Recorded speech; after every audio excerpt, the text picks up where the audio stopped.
زمزم کے کنویں کی ملکیت حاصل کرنے کے علاوہ عبد المطلب کی زندگی کا دوسرا اہم واقعہ ابرہہ کا بیت اللہ پر حملہ ہے۔ تاریخ میں اس کو واقعہ فیل کے نام سے یاد کیا جاتا ہے۔ ابرہہ ایک عیسائی سردار تھا۔ شاہ حبشہ نجاشی کی طرف سے یمن کا حاکم تھا۔ اس نے دیکھا کہ اہل عرب حج کے لیے مکہ مکرمہ جاتے ہیں اور خانہ کعبہ کا طواف کرتے ہیں، تو اس نے عیسائی مذہب کے نام پر یمن کے شہر صنعاء میں ایک عالیشان گرجا بنوایا۔ عرب میں اس گرجا کی خبر مشہور ہو گئی۔ قبیلہ کنانہ کا ایک آدمی وہاں گیا اور گرجا میں گندگی پھیلا کر بھاگ آیا۔ ابرہہ نے غصے میں آ کر قسم کھائی کہ کعبے کو ڈھا کر دم لے گا۔ چنانچہ وہ ایک لشکر جرار لے کر مکہ مکرمہ کی طرف روانہ ہوا۔ راستے میں عرب کے جس قبیلے نے بھی مزاحمت کی، ابرہہ نے اسے تہہ تیغ کر ڈالا، یہاں تک کہ وہ مکہ معظمہ کے قریب پہنچ گیا۔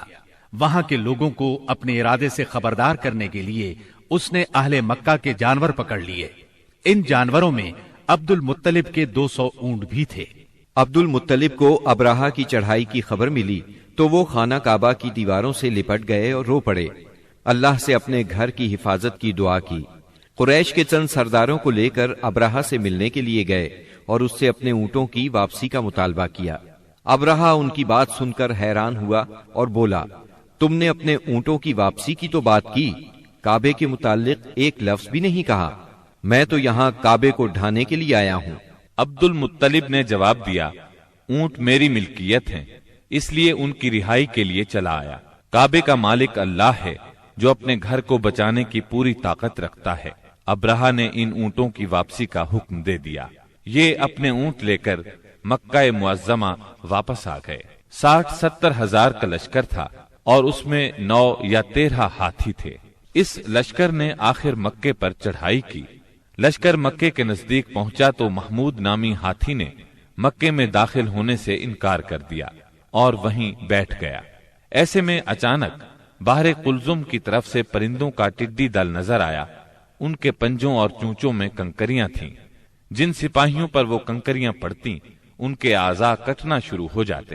ان کنکریوں کے گرنے سے ابرہہ کی فوج اور ہاتھیوں کا جو حشر ہوا وہ بلا شبہ تاریخ عالم کا ایک نہایت حیرت ناک باب ہے۔ خود ابرہہ مشکل سے گرتا پڑتا صنعاء تک پہنچا اور نہایت دردناک عذاب میں گرفتار ہو کر یمن میں مرا۔ عربوں کے ہاں اس سال کو عام الفیل کہتے ہیں۔ ایک مدت تک یہی تقویمی سال شمار ہوتا رہا۔ قرآن کریم میں یہ واقعہ سورہ فیل میں بیان ہوا۔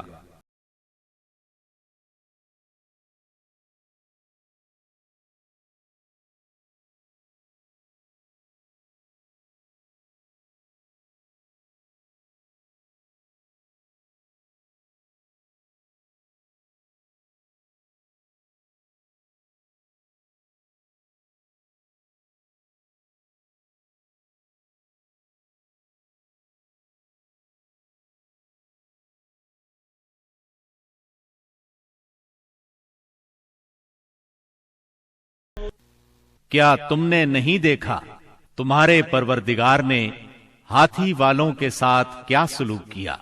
کیا اس نے ان کی تدبیر کو اکارت نہیں کر دیا اور ان پر پرندوں کے جھنڈ بھیج دیے جو ان پر پکی ہوئی مٹی کے پتھر پھینک رہے تھے؟ پھر ان کا یہ حال کر دیا جیسے جانوروں کا کھایا ہوا بھوسا۔